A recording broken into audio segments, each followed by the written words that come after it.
Anak ka ng, bakit pumasok sa utak ninyo yung People's Initiative? Anong nakain ninyo? There's nothing wrong with the Constitution right now. The environment in the Philippines seems to be positive, okay. Wala namang problema. Araw-araw, nakikita tayo.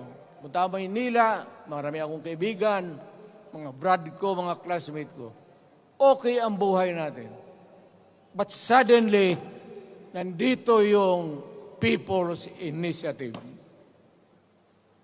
Alam mo, sa umpisa pa lang, nagdududa na ako. Bakit?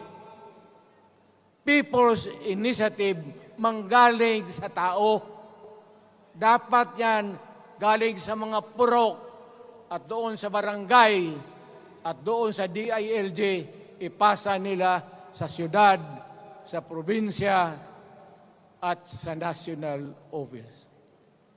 Dito mga congressman,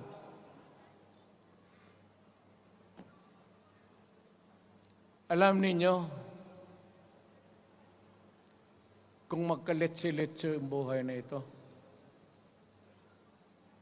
sabihin ko sa military, sirahan ninyo yung Congress. Magastos, nagbabayad tayo, nag-usik-usik sa kwarta. Sige pamayad para People's Initiative.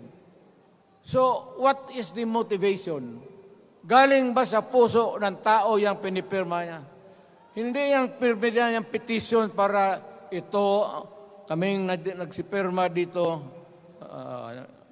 pumayag na merong pagkaiba ngayon sa Constitution. Pirma lang, pati pera. Anong klase yung putang inang yun? Ganon na lang ang tingin ninyo sa Pilipino. Pagka ganon, maghiwalay-hiwalay na tayo. Kayong taga Luzon, pumunta na yan sa Mindanao, mag-declare na lang tayo ng independence separate. Bakit binababoy ninyo ang bayan natin? Ako,